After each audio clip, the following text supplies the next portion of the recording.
Welcome to Spaghetti Launchers, a world-building podcast. We throw spaghetti at the wall, and it is up to you with sticks. I am Kyle. I am Ethan. On today's episode, we will be discussing fortresses, palaces, temples, castles, whatever you want to call them. Fortresses the place is what we're talking about. Where leadership dwells in your world. The seat of power.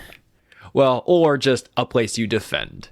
That too. That's usually, I think, when people think about a fortress, it's where it's a defensible position that a leader probably dwells in, or a leader may move to dwell in. See, that's how I always I always imagine it as like the Helm's Deep. Yeah, exactly. The place you go when shit gets tough is like, well, move to the fortress and then you'll be safe. Exactly. And there's this place. It is a seat of power. It is a inherently powerful position because it is either of strategic import or royal import in some way. I think that's a good way of describing it. Yeah, strategic or political import. Yeah, I think I mentioned Helm's Deep, maybe the most iconic of like modern fantastical fiction, just because it is also well displayed in the movie with like a big battle. Though it doesn't really happen like that in the books whatsoever. It is just like they move past it. Yeah, but it is very much a fortress because it is like, you don't live here. You just go here to do this thing. Yeah. It's just defend yourself. Yeah. Plenty of like real world cities. Have you ever been to Malta? No. Malta's kind of just one giant fort. Yeah. That the English were like, we need a fort for our crusades. And you go there and like there's just a fuck ton of little forts, but it's like the whole country is basically one big fort. I dig that. It's pretty cool. It's also very small. I've not been there. I have spent a fair chunk of time in the Middle East though, and there are fortresses everywhere. Yeah. There are fortresses everywhere. A lot in Europe, too. Yeah, and we have some here in the U.S., too. Fort Lauderdale. Fuck yourself, Kyle. God damn it. Welcome to Spaghetti Launchers, starring Ethan and only Ethan. Well, good luck editing it. Fort Worth. Dallas. Fort Knox. There's actual like army forts and stuff. Like there's that like actual like military bases or forts in Area the US. 51. Yeah. I think you would count that as a fort. Yeah, like a defensible position. The military uses them as forts, and often if it's named Fort whatever, because there was originally a fort there. Right. So like Fort Worth and Fort Lauderdale were probably originally forts of some kind. Yep. Of like probably 300 years ago or 200 years ago, but something. I think the Death Star's a fort too. Hot take? Yeah, simmer on that one for a hot sec there, bro. I like it. Yeah. It's a good point. Yep. It's a super weapon. It's a mega structure. Yep. It's a fort. It's a fort. It is defensible of political and or strategic import. Yeah. Just because it happens to be absurdly huge and the size of a small moon. Yeah. I think that noodle is firmly on the wall. Yep. It's got a throne room. It does have a throne room. It does have a throne room. Yeah. I'm just saying it. Well played. Yeah. Well, we all get it. Yeah. You get it. We know what fortresses are. You're smart. Yeah. I wouldn't go that far. But not you, the listener. I wouldn't go that far. We love you. Kyle, give me your words. Give me your words. Give me your best words, Kyle.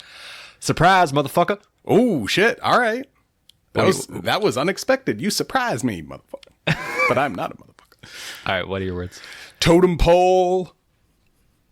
Okay. Yeah. Why don't you go first with totem pole? You want me to go first? Wow. Yeah, because mine will be a surprise. Wow. All right. I'm going to interrupt you at any point with mine. Wow. Mine is really very simple. It is a fortress where instead of occupying the resources and simply just occupying the existing territory every time it has been conquered, instead, the conquerors have actually fortified and then built a new stronghold physically on top of the existing fortress. So they use the existing fortress as a foundation and then continuously build on top of it. So every time there has been a successive war or takeover, and it doesn't have to be often, maybe there are only 2 layers or 3 layers, but the point is there is a tower forming, and each one is entirely different because it reflects a different culture, a different aesthetic, a different, maybe it's powered by something different, right? Depending on who the conquering force was that took over that fortress. And so you sort of get this interesting dichotomy in the world where if you see these tall, towering fortresses, as physically imposing as they may be, that's a sign that maybe necessarily there's something inherently wrong about them because they are easily conquerable, or maybe they are that strategically important that People keep attempting it. Yeah, that they keep attempting it and they have no other choice in order. They are of such strategic significance that you cannot win a war in this world without that place. Interesting. And so from a gaming perspective, I think that's kind of cool because you enter in on one level and it's ancient. And instead of getting older, typically it's like you get older the more you go down into a dungeon. Now you get newer and newer and newer as you go up. Yeah. As you're searching for the final BBEG, right? Yeah. And you get to explore different cultures, and it's a cool, interesting way to build in different... to go through history in a linear fashion, from go at the beginning and then go through the history. Go through the history all the way to the top. Yep. I think that's cool. As you're saying that, going to the history part, I was thinking about that. There's like that spot in the middle where there's a large gap where nobody was able to take it down for a long time, and then interesting. And you get into the why was that, and really showing this period was incredibly. There was a very powerful entity that controlled it, and then when they died away, then it changed hands every couple of years for a long time.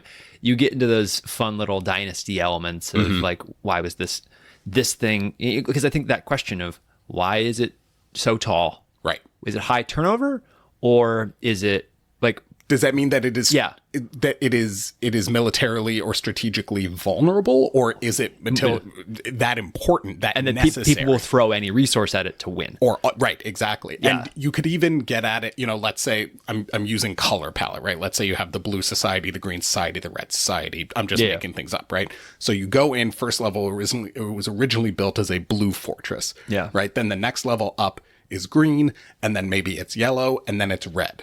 And then there's another level, but it's red again. Mm-hmm. And then it's red again. And it's not the same red. It's infighting within the Red Empire. Yeah. So sort of like the greens and the blacks, you've got, maybe that's a bad example because they're literally different colors and different houses. But let's say it was the Targaryens fighting each other. Yeah.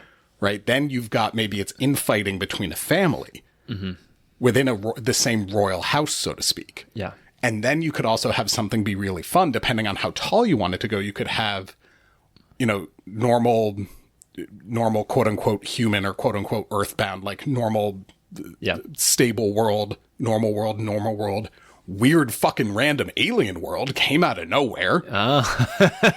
And suddenly you've got squid people walking around, and then normal world. World. That's kind of funny, kind of weird.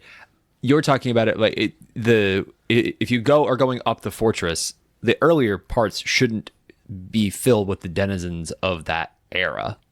It's just built of that era. It's just built of that era. So correct. You go through the squid people section, and you're just well, there's no squid people here. It's just iconography of squid people. Yeah. Where you're this is different. Yeah, this is very strange. And maybe they left behind squid people weapons, or you could do it like you would a dungeon, right? Yeah. It's the same principle. It's just basically a dungeon in reverse. Yeah.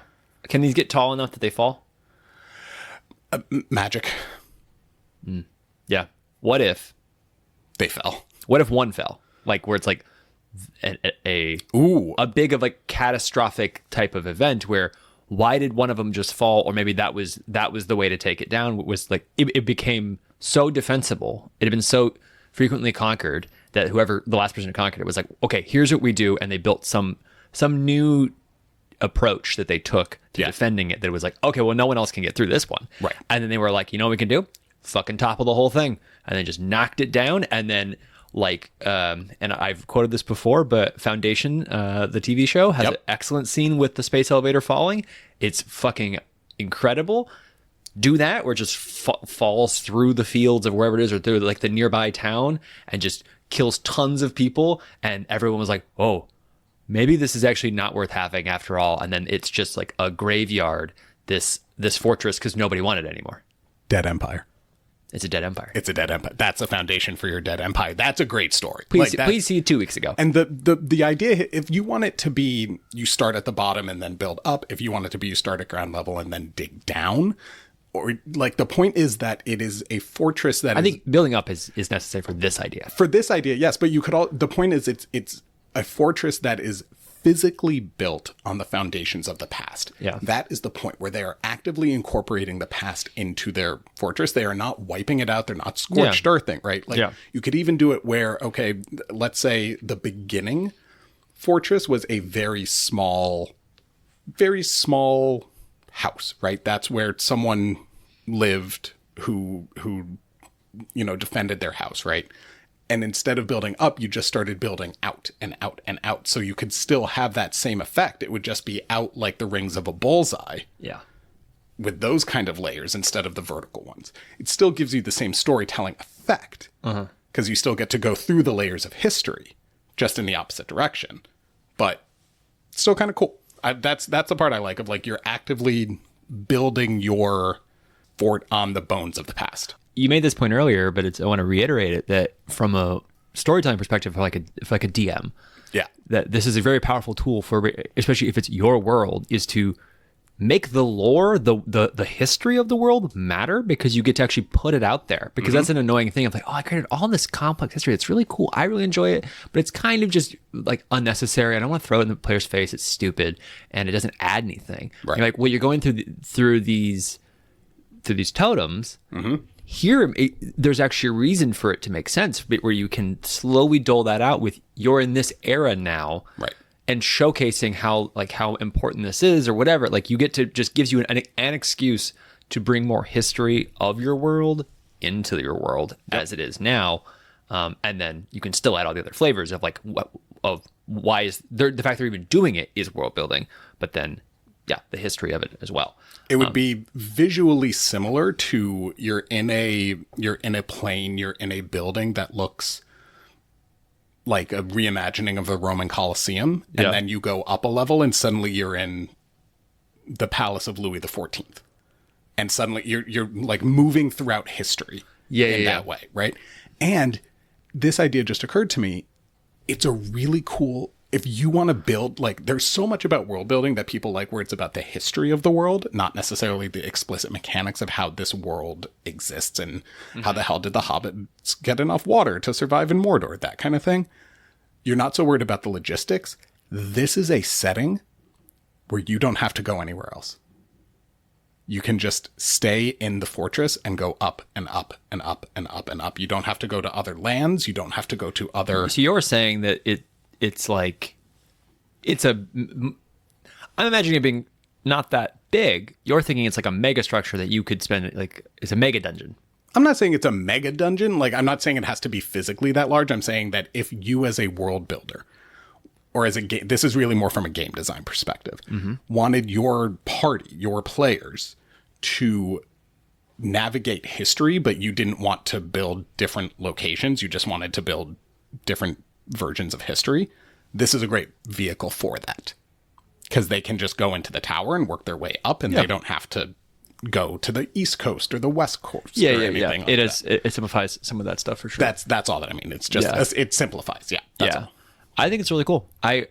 I'm playing around with in my head of the idea of like the intermittent eras where something weird happens that kind of breaks with the tradition. Yeah. Where maybe there is some conquering force that doesn't build upon the fortresses and says, well, fuck that. We don't want to build up. We'll just repurpose some of the space. Much like, I think it's really funny that like Italy is what destroyed some of the ancient Roman stuff, not time. Yeah. Like Italy was like, well, we need the brick. Right. So they started taking it apart to repurpose it for other things. And you go to the Colosseum, and it's like, well, it's only in disrepair because Italy fucked around with it. Yeah. Well, because there was nobody really in control of it for so long. And now they're trying to resolve that. But having it be where there was some kingdom at some point starts conquering shit and it just says, well, we're not going to waste our money rebuilding stuff. Or building new stuff. Let's just refurbish what's already here. So they go to the ancient section because it's like, well, this is convenient. It's right on the ground floor. It's cheap. To get to this section and work on it. We can we can get resources in here fast. Just like puts up new stuff. Yeah. So you get like a mix of the old and the new, but only in the ones that they conquered. So you can go to one of these fortresses and see that it was conquered by this kingdom because the ground floor has been somewhat refurbished. Yeah. And then you go into other ones, you're like, oh, the ground floor is ancient. Right. This was never or just conquered. decrepit and totally stripped bare. Yeah. And you can read it. It gives you clue. It's reverse archaeology, basically. And making it a bit more, and it might be more fun if that kingdom just happened. Yeah, So- it doesn't have to be ancient explicitly. It can be within. No, I'm saying so like it's the kingdom that like they conquered it 20 years ago. So it's not like it is so new.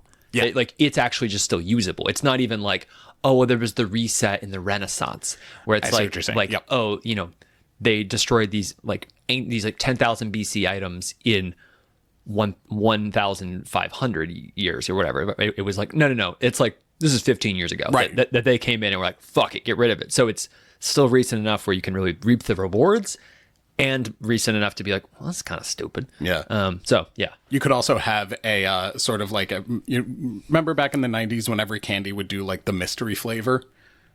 Yeah, I guess so. Yeah. You remember? So you very could- jelly beanie. Yeah, something like that. So you could have like the mystery level where you open the trap door and it is just an empty level. Like there's no walls. Yeah. You're just out. You're pretty high up, 3-4 levels maybe at this point. You're just overlooking it all. Nothing's there, but then floating magically above you is the rest of the building. So it's sort of like suspended. Yeah. Like there's a middle empty mystery layer. Like what happened at this layer? How is this floating? What the hell's going on? That's cool. I like that. And rather than like, it isn't a mystery in that like it can be anything. In that its mystery is something very magical happened during this phase of history. Yeah. And maybe it's like a blip where nobody knows what happened. Right. And this exists at a lot of these fortresses. But there's no other records of who the fuck was that did that. Yeah. Nobody knows. Yeah. And then it can be like the grand mystery of a campaign or a story. Yeah. Sort of like the urban legend of the 13th floor in a hotel. Yeah.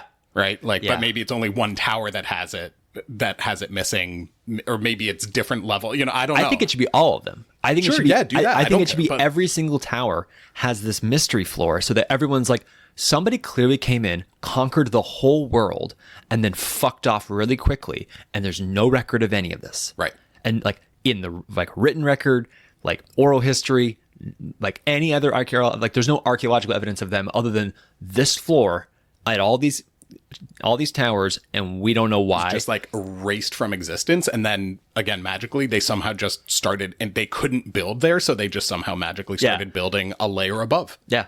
And then you create a great opportunity for like the introduction of some like new like Deus Ex Machina-esque, like, oh, actually, here's a sci-fi thing coming in out of nowhere. Actually, here's the all-powerful deities who like who froze the world for like 3 years so that they could just do a bunch of like tinkering, and then they left. And they built these layers, whatever it is. Yeah. So yeah, there's a lot of ways you could go with it, but yeah, reverse archaeology, totem pole, upside down dungeon, whatever you want to call it. I'm sticking with totem pole. Layer cake could be another great way of doing it. But yeah, that's my idea. What about you? Tell me about surprise, motherfucker. Have you ever heard the story of the Massacre of the Mud? The one that was led by the Muffin Man? That exact one. Now, okay. There was an army that tried to attack a town, but no one knows which one. There was a small little fortress in the middle of the town. And they were like, oh, easy prey. We'll take them down. It was rainy season, so it's very muddy everywhere. When they went to go Sloppy. When they went to go lay siege to the town, take it over, they thought it'd be a cakewalk.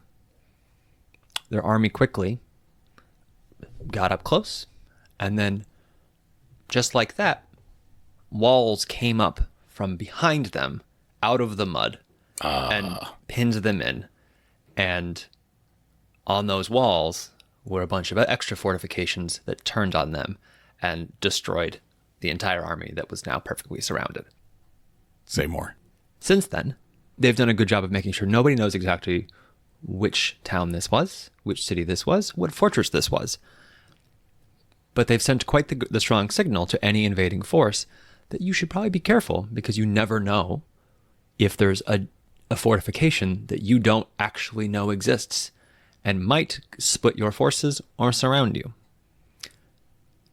This is similar to what happened in Caesar's conquering of Gaul, the Battle of Alesia.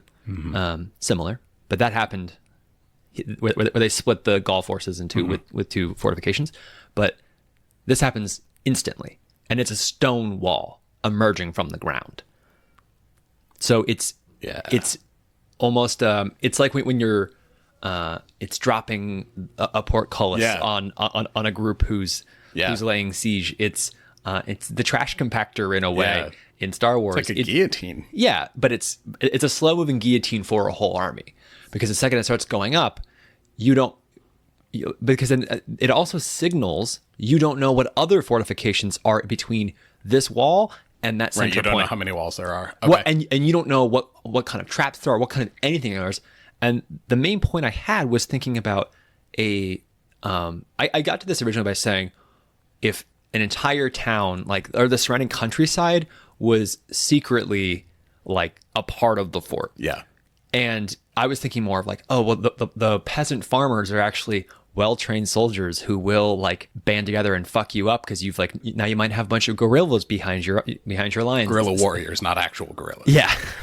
Something to that effect. And I was like, well, what if it's just a full-on fortification comes up and it's actually the fortress is secretly huge. Yeah. Because the outer wall you don't know exists, and they've perfectly through magic been able to, and through just raw hiding it with mud and leaves and whatever, and they've been able to disguise that there is something there that you are walking over a threshold and you don't know. So super in love. I hope so. You're married. Couple of walls. Couple of random fire thoughts here. Number one, this works best, I think, in a magic free and or low magic setting. Yes, because if you're in D&D terms, it shocks people, and suddenly you get druids casting Wall of Stone, and everyone's doing this. Yeah, right? This is for a low magic story. Yeah, for sure. Yeah, because it implies that is a good enough defense to stop you. Yep. And so the magic that's involved is a bit more and you don't even need to have magic. It could just be raw engineering. Yeah. And that could be what's impressive. I think that's almost more impressive. I think it's more impressive, but I was just saying, if you want to hand wave it, you could just say it's magic, but you could also just say it's raw engineering, and that this little town maybe is famous for having good little tinkerers and engineers. Yeah. Or that's a secret trade. Yeah. That they are hiding, they are trying to hide their potency as a people, where they're just oh yeah, we're just farmers and some regular old tradesmen, nothing special, but it's but secretly we're master engineers. You could even make it perfectly built into the world and have it be they figured out, we figured out some chemical interaction between these two foreign elements that are foreign to our real world but exist in their world, where suddenly crystal grows if you mix these two different types of powder together, and they figured that out. It's very easy. And to make it unique to that world. I like the mud, though. I'm going to come back to the mud in a second. Okay. Second random thought. This also reminds me a lot of, we just saw the Dune movie, of how the Fremen hide in the sand. Oh, they do that way more. They never showed them getting in the sand, but I wanted to see how. I want to see how they get in the sand. It's so cool. They were just perfectly in the sand, and the sand was undisturbed. And I was how'd you do that? But I don't know how they did that, but it's super cool. I love that. And then they just waited for the soldiers to be right above them, and then they bounced. Or walk past them, and then they popped up and stab. Yeah, that was really cool. Reminds me of that. Also reminds me of Genghis Khan, who famously invented the battle tactic of draw back. Yeah. Withdraw until your enemies break, basically they break formation, and then you attack and surge again. Yeah. And I like that. Third thing, in this world, you said rainy season. Yeah.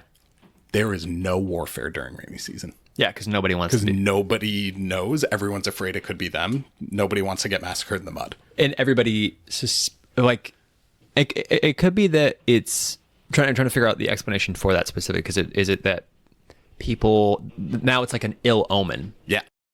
Not that they think that the mud is necessarily connected to. They know the fortress or the fortifications exist regardless of the mud. Yeah. But there's this Phobia. Superstition. Yeah. Superstition that like you can maybe see it better if it wasn't muddy. That the mess of that creates an opportunity to make mistakes, like being caught being caught inside of this. But alternatively, and this is why I said that no one knows what town it is nobody lays siege to any town anymore. Because you can't, because you can't quite trust. So now people, like, all warfare is handled very differently, where it's like in the open, or it's like Trojan horsey. Yeah, where you need to get in there without any, like, you can't bring ninjas. You can't bring a full army in to the doorstep of any city or any fortress or anywhere, because you also don't know how many people have this set up. Ninjas, because it's happened at least once, and that's good enough. But maybe it happened a bunch of times, and now it just became this, like, the legend of the massacre in the mud. Shut the fuck up. Or is it like it was happening repeatedly, and that's why this legend has been passed down? See, I think either it needs to be of such a significant. When we say massacre, like, this needs to be a bloodbath. Yeah, like, this thousands. Like an utter, like a full destruction of a people, not a single survivor, maybe one survivor, right? Like, it had to be that shell shocky. Yeah. Or it had to be happening enough times, and maybe even in different places, because if, like you said, maybe it's the fortification is built by separate towns, but they're separate towns that have secretly formed an allegiance. Interesting. So that it is still technically like one network of fortification. Yeah. But they all work together so that, yes, there was a massacre over here. Oh, and then there was another one over here. And you don't know exactly where it's coming from, but you know that offending soldiers are getting massacred. Yeah. Very often in the mud. And I like that the mud acts as it's easier to hide it. Yeah, to hide it. Yeah. Because then you could also get all kinds of cool sayings like don't fight in the mud, don't raid in the rain, keep your boots clean, something like that, right? Like, there are lots of, like, little military sayings that you could come up with to feed into that folklore and superstition. I've made it clear a couple times that I've been reading Joe Abercrombie's First Law trilogy. Yeah. And the Northmen of that of that world say to someone who dies, back to the mud. And they're like a very simple, also just a great trilogy. So anyway, yeah, I think that's that on that idea. And we could probably move on to speed round? Lightning round. Okay, that was lightning. That was lightning. I thought it was Gollum. When you listen back to this episode, you'll be able to... Trixie first. Okay, sure. Stupid fat hobbit. It ruined it. That was good, dude. Thanks, man. The whole world's going to be able to hear that now. Aren't you proud? Your parents should be proud. No. I'll give you a gold star. Thanks, man. An Oscar? Yeah, I'm good. Okay, cool. So I don't need Anthony Al Pacino yelling at me. He wasn't yelling at anybody. He was fucking up the ending. Just weird. It was incredible. Yeah. All right, so lightning round. 1 minute. Go. Giant bird people building a fortress in the shape of a giant nest, but instead of, like, twigs and branches and things, it is made up of entire trees and full, like, shrubberies. And maybe entire houses are just like a pulled giant up. objects. Yeah, just like giant boulders. objects. I mean, but that might be, you could do boulders. It might be a bit hard, but, like, and I'm not saying they have to be, like, giant, like 300 feet but just tall, like but, like, full things. Yeah, like full size things. I think that'd be kind of fun and also very cool. So yeah, that's the fortress, is the giant nest made out of giant shit. Cool. All right, mine is, you have a flagship in the sea that is like a fortress ship. Yeah. That I love fortress ships. That crashes, and it is Marooned? It is marooned, and they're trying to fix it because now there's like a gaping hole in the hull, and this fortress on the sea is no longer really effective at its job, but they're then defending it because they are a giant fortress in the sea on an island, and they have to defend this thing because it's it's very vulnerable and people want it. Like, people want to take this down. This is like a big enemy, so they have to hide the fact that they're there, and they have to repair it at the same time. and it's going to take a long time to fix the hull damage, and they can't abandon it because it is too valuable to abandon. So you have like a whole fortress worth of people just sitting there trying to hold this one position that is locked in place, but it's not supposed to be. Gilligan, the skipper too, millionaire, his wife, the movie star.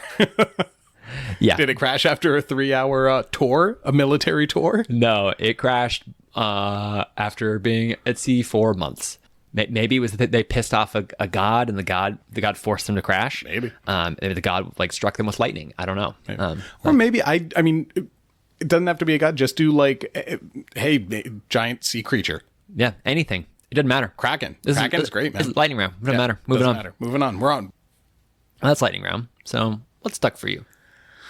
Gonna toot my own horn on this one. I really dig the mystery floating erased layer of the cool. the tower building. Like, I love that aesthetic of like floating towers that are not connected to the base. I think that's just a cool aesthetic. It was literally the only good thing about Rebel Moon was that one shot of that one like standing obelisk. That was false. Like, there were a couple good moments that we watched it together not that long ago, and we have plenty of thoughts on this movie. That was my favorite moment. Okay, because the very very minor cool moments. Yeah, remember the shot where the ship came in to that was a good shot. And we were like, that's a good fucking shot. That's a good shot. That's a good shot. The sword thing was cool.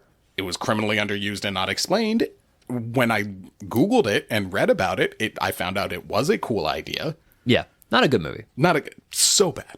But yeah, so that's probably what stuck for me was like, I think the mystery layer is really fun. I think it's really cool. I think it fits in the world. It creates it's a great story hook. It's a great visual hook. I think it just checks all the boxes. Okay. What about you? What stuck for you? I'm going to toot my horn and say that I love the Massacre in the Mud. Yeah.